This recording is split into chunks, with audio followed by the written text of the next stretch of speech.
നമസ്കാരം. നമ്മുടെ വീട്ടിലെ കുഞ്ഞി പിള്ളേർക്കും മുതിർന്നവർക്കും നമുക്കും ഒരുപോലെ ഇഷ്ടപ്പെട്ടയാണല്ലേ മധുരം. എന്നാൽ ചായയിലായാലും ഹെൽത്തി ഷേക്കുകളിലായാലും ഇനി കുഞ്ഞുങ്ങൾക്ക് കൊടുക്കുന്ന കുറുക്കിലായാലും സാധാരണയായി ചേർക്കുന്ന പഞ്ചസാരയ്ക്ക് പകരം നല്ല പോഷക ഗുണമുള്ള ഒരു നാച്ചുറൽ സ്വീറ്റ്നർ നമുക്കൊന്ന് പരിചയപ്പെട്ടാലോ? അത് വേറൊന്നുമല്ല, ഡേറ്റ്സ് പൗഡറാണ്. നമ്മുടെ വീട്ടിൽ തന്നെ നമുക്ക് ഉണ്ടാക്കിയെടുക്കാൻ പറ്റുന്ന ഈന്തപ്പഴത്തിന്റെ പൊടി. ഒരു മായവുമില്ലാതെ കുഞ്ഞുങ്ങൾക്കും നമുക്കും ഒരുപോലെ ഉപയോഗിക്കാൻ പറ്റുന്ന ഈന്തപ്പഴത്തിന്റെ പൊടി എങ്ങനെ തയ്യാറാക്കുന്നത് നമുക്കൊന്ന് കാണാം. വായോ, വീട്ടിലോട്ട് പോവാം. ഇതിനു വേണ്ടി ഞാൻ 1/2 കിലോ ഡ്രൈഡ് ഡേറ്റ്സ് ആണ് എടുത്തിട്ടുള്ളത്. പാക്കറ്റ് ഡേറ്റ്സ് ആണ് വാങ്ങിച്ചത്. നല്ല ക്വാളിറ്റിയുള്ള ഡേറ്റ്സ് ആയിരുന്നു കിട്ടിയത്. കണ്ടാൽ നല്ല വൃത്തിയായിട്ടൊക്കെ ഇരിക്കുന്നത്, എന്നാലും നമുക്കൊന്ന് കഴുകി യൂസ് ചെയ്യാം. അതിന് വേണ്ടിയിട്ട് കുറച്ച് വെള്ളം എടുത്ത് അതിലോട്ട് കുറച്ച് വിനാഗിരി ഒഴിച്ച് നല്ലപോലെ ഒന്ന് ഇളക്കി ഇതിലോട്ട് നമ്മുടെ ഡേറ്റ്സ് എല്ലാം മാറ്റണം.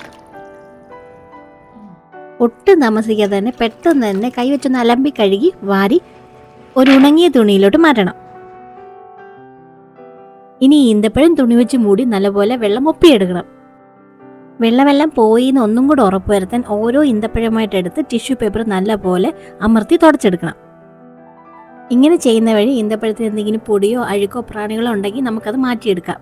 ഇനി ഓരോ ഈന്തപ്പഴമായിട്ട് നമുക്ക് കട്ട് ചെയ്യാൻ തുടങ്ങാം. ഈന്തപ്പഴത്തിന്റെ ദൈ ഞെട്ട് ഭാഗം ആദ്യം എടുത്തു കളയണം. ഇനി ഈന്തപ്പഴം നെടുകെ കീറി അകത്തെ കുരു എടുത്ത് കളയണം. ഇനി കട്ട് ചെയ്ത ഈന്തപ്പഴം ഒരു ഉണങ്ങിയ ട്രേയിലോട്ട് മാറ്റാം. ഇങ്ങനെ ഓരോ ഈന്തപ്പഴത്തിന്റെ ഞെട്ടും അകത്തെ കുരു എടുത്ത് കളഞ്ഞ് രണ്ടാക്കി മുറിച്ച് മാറ്റിയെടുക്കണം. അതാണ്ട് ഈന്തപ്പഴത്തിന്റെ കുരു എല്ലാം കളഞ്ഞ് രണ്ടാക്കി മുറിച്ചെടുത്തിട്ടുണ്ട്. ഇനി ഇത് പെട്ടെന്ന് ഉണങ്ങാനും പൊടിച്ചെടുക്കാനുള്ള എളുപ്പത്തിന് വേണ്ടിയിട്ട് നമുക്ക് ഈന്തപ്പഴം കുറച്ചുകൂടി ചെറിയ കഷ്ണങ്ങളാക്കി മുറിച്ചെടുക്കാം. ഡ്രൈ ആയതുകൊണ്ട് തന്നെ ഈന്തപ്പഴം കത്തി വെച്ച് മുറിക്കാൻ നല്ല പാടായിരുന്നു കേട്ടോ എനിക്ക്. അങ്ങനെ ഒടുവിൽ ഞാൻ കത്രി വെച്ചൊന്ന് മുറിക്കാൻ പറ്റുമെന്ന് നോക്കി. അത് വളരെ എളുപ്പമായിട്ട് എനിക്ക് തോന്നി കേട്ടോ. ഈസി ആയിട്ട് എല്ലാം മുറിച്ചെടുക്കാൻ പറ്റി. കത്തി വെച്ച് മുറിക്കാൻ ബുദ്ധിമുട്ടാണെങ്കിൽ കത്രികയായിരിക്കും നല്ലത്. അങ്ങനെ എല്ലാ ഈന്തപ്പഴം ചെറിയ പീസായിട്ട് മുറിച്ചെടുത്തിട്ടുണ്ടേ. ഇനി ഇത് നേരെ വെയിലത്തോട്ട് കൊണ്ടുവെക്കണം. എളുപ്പത്തിൽ ഉണങ്ങി കിട്ടാൻ വേണ്ടിയിട്ട് ഞാനൊരു 3 പാത്രത്തിലായിട്ട് നല്ലപോലെ നിരത്തി കൊടുത്താണ് കേട്ടോ വെയിലത്ത് വെച്ചത്. എന്നിട്ട് വേറെ ജീവികളോ പ്രാണികളോ ഒന്നും കയറാതിരിക്കാൻ ഒരു തുണി കൊണ്ട് മൂടിക്കൊടുക്കുകയും കൂടെ ചെയ്തു. വൈകുന്നേരം ആയപ്പോഴത്തേക്കും മാനത്തൊരു ഇടിവെട്ട്, എൻ്റെ നെഞ്ചത്തൊരു ഇടി വെട്ടി. സാധനം മുകളിൽ ഉണക്കാൻ വെച്ചേക്കാണേ. ഓടിപ്പോയി തെറസി നോക്കിയപ്പോൾ മഴയൊന്നും പെയ്തില്ല, നല്ലപോലെ ഉണങ്ങിയും കിട്ടിയിട്ടുണ്ട്. അങ്ങനെ അടുത്ത ദിവസം വീണ്ടും ഈന്തപ്പഴത്തിൻ്റെ പ്ലേറ്റ് വെയിലത്തോട്ട് വന്നു. എന്നാ വെയിലല്ലേ ഇപ്പം. ജസ്റ്റ് ഒന്ന് പുറത്തോട്ട് ഇറങ്ങാനായാലും കുട യൂസ് ചെയ്യുന്നതാണ് നല്ലത് കേട്ടോ. അങ്ങനെ ഈന്തപ്പഴമെല്ലാം 3-4 ദിവസം കൊണ്ട് നല്ലപോലെ ഉണങ്ങി കിട്ടി. ഇനിയൊട്ടും താമസിപ്പിക്കണ്ട, പൊടിച്ചെടുക്കാം. നല്ലപോലെ കഴുകി വെയിലത്ത് വെച്ച് ഉണക്കിയെടുത്ത ജാറിലോട്ട് കുറച്ച് ഈന്തപ്പഴം ചേർത്ത് പൊടിച്ചെടുക്കാം. ഡേറ്റ്സ് പൊടിക്കുമ്പോൾ ഇടയ്ക്കിടയ്ക്ക് നിർത്തി വേണേ പൊടിച്ചെടുക്കാൻ, അല്ലെങ്കിൽ പെട്ടെന്ന് കട്ട പിടിക്കാൻ ചാൻസ് ഉണ്ട്. ആദ്യത്തെ ഒരു സെറ്റ് നമ്മൾ പൊടിച്ചെടുത്ത് ഇനി നമുക്ക് നല്ല വൃത്തിയുള്ള അരിപ്പയിൽ ഇത് അരിച്ചെടുക്കാം. നമ്മൾ ഇതിനു വേണ്ടി ഉപയോഗിക്കുന്ന എല്ലാ സാധനങ്ങളും നനവില്ലാത്തതാണെന്ന് ഉറപ്പ് വരുത്തണം കേട്ടോ. ഇനി അരിച്ചപ്പോൾ പൂർണ്ണമായിട്ടും പൊടിയാതെ കിട്ടിയ ഡേറ്റ്സിന്റെ പൊടിയും ബാക്കി ഡേറ്റ്സും ചേർത്ത് ഒന്നുകൂടെ പൊടിച്ചെടുക്കാം.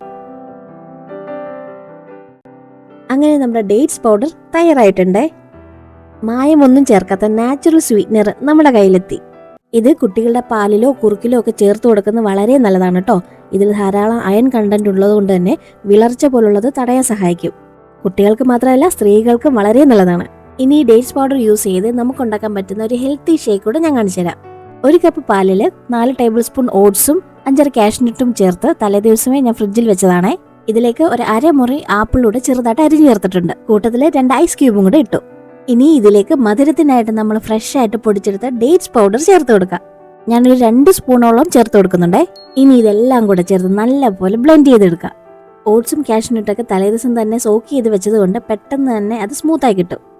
ദാ നമ്മുടെ ഷേക്ക് റെഡിയായി. കുട്ടികൾക്കും മുതിർന്നവർക്കും രാവിലത്തെ ബ്രേക്ക്ഫാസ്റ്റ് ആയിട്ട് കഴിക്കാൻ പറ്റുന്ന ഒരു ഹെൽത്തി ഡ്രിങ്ക് ആണ് കേട്ടോ ഇത്. 1 ഗ്ലാസ് മതി, നമ്മുടെ വയറ് ഫില്ലായതുപോലെ നമുക്ക് ഫീൽ ചെയ്യും. ഡേറ്റ്സിൽ ധാരാളം ഫൈബർ ഉള്ളതുകൊണ്ട് തന്നെ ഈ പൗഡർ ദഹനത്തിന് നമ്മളെ സഹായിക്കും. കേക്കും പായസം കുക്കീസൊക്കെ ഉണ്ടാക്കുമ്പം സ്വീറ്റിന് വേണ്ടിയിട്ട് നമുക്ക് ഈ പൗഡർ യൂസ് ചെയ്യാം. നല്ല ക്രീമി ആയിട്ടുള്ള ഓട്സിന്റെ ഷേക്ക് റെഡി ആയിട്ടുണ്ട്. ഇനി ഈ ചൂടത്ത് നമുക്ക് ആസ്വദിച്ച് ഇത് കുടിക്കാം.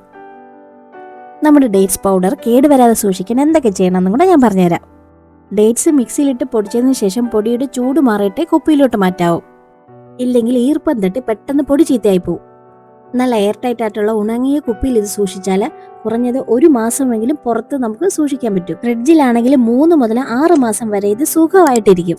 നമ്മുടെ വീഡിയോ ആദ്യമായിട്ട് കാണുന്നവരാണെങ്കിൽ സബ്സ്ക്രൈബ് ചെയ്ത് സപ്പോർട്ടും കൂടെ ചെയ്യണേ. ഓരോ പ്രാവശ്യവും ഡേറ്റ്സ് പൗഡർ എടുക്കാൻ വേണ്ടി നമ്മൾ ഉപയോഗിക്കുന്ന സ്പൂണ് നനവില്ലാത്തതാണെന്ന് ഉറപ്പുവരുത്തണം കേട്ടോ. അപ്പോൾ ഇന്നത്തെ വീഡിയോ ഇഷ്ടപ്പെട്ടെങ്കിൽ ലൈക്ക് ചെയ്ത് കമന്റിലൂടെ തന്നെ അറിയിക്കണേ. പുറത്ത് നല്ല വെയിലാണ്, എല്ലാവരും നല്ലപോലെ വെള്ളം കുടിച്ച് സേഫ് ആയിട്ടിരിക്കണം. മറ്റൊരു വീഡിയോ ആയിട്ട് ഉടനെ തന്നെ കാണാം കേട്ടോ. ബൈ.